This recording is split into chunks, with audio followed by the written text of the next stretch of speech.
دنیا میں کہا جاتا ہے جب کوئی فتح حاصل ہوتی ہے تو نارملی کھیل کا میدان ہو، الیکشن کے بعد ہو یا کوئی جنگ کی فتح، اس کے بعد ایک وکٹری اسپیچ دی جاتی ہے۔ اب فتح مکہ ہو گیا ہے، کوئی قتل و غارت گری ہو نہیں پائی، معافی، اور جناب مکہ کانکر ہو گیا۔ اب فتح مکہ کے بعد تو وہ تمام، اگر مطلب لاجیکلی سمجھا جائے تو وہ تمام مظالم انہیں یاد دلائے جاتے، اب ان کو نئے آرڈرز بتائے جاتے،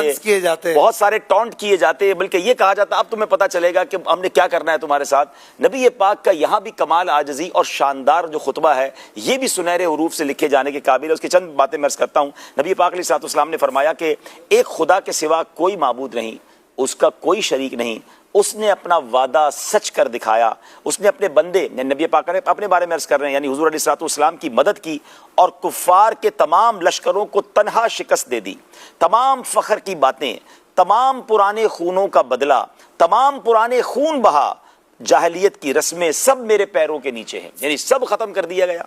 صرف کعبے کی تولیت اور حجاج کو پانی پلانا، یہ دو اعزاز اس سے ایکسیپشنل ہیں، اس سے مستثنا ہیں۔ اے قوم قریش، اب جاہلیت کا غرور اور خاندانوں کا افتخار خدا نے مٹا دیا۔ تمام لوگ حضرت آدم علیہ الصلوۃ والسلام کی نسل سے ہیں اور حضرت آدم علیہ الصلوۃ والسلام مٹی سے بنائے ہوئے ہیں۔ پھر نبی پاک علیہ الصلوۃ والسلام نے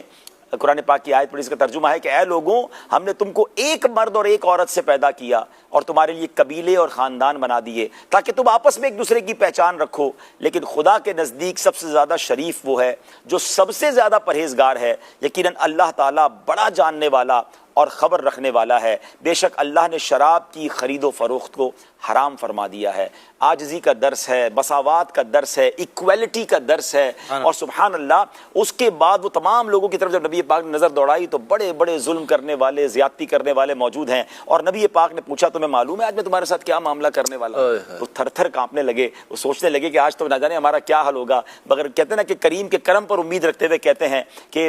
اخن کریم و ابن اخن کریم، آپ کرم والے بھائی اور کرم والے باپ کے بیٹے ہیں۔ اور پھر نبی پاک نے وہ تاریخی جملے ارشاد فرمائے، بلکہ قرآن پاک کی اس آیت کے ذریعے گویا اعلان فرمایا کہ لا تثریب علیکم اليوم فاذهبوا انتم الطلقاء، آج تم پر کوئی الزام نہیں، جاؤ تم سب آزاد ہو۔ اور جیسا کہ میں نے پہلے بتایا کہ اس معافی نے گیم چینج کر دیا، زاروں کتار وہ لوگ رونے لگے اور وہ سمجھ رہے تھے کہ یہ کیسا مذہب ہے، یہ کیسی معافی ہے۔ کبھی سوچا بھی نہیں تھا نا، وہاں تو بدلے کی آگ میں زندگی گزرتی تھی، وہاں تو جانور کی لڑائی میں انسانوں کو قتل کر دیا جاتا تھا، اور نسل در نسل قتل و غارت گری چلتی تھی، اور یہ جانتے تھے کہ ہم نے ان کے صحابہ کو شہید کیا ہے، ان کی آل اولاد کو تکلیف دی ہے، ان کو مکہ چھڑوایا۔ بلکہ اس معافی کی ایک اور خوبصورت بات آپ کو بتاؤں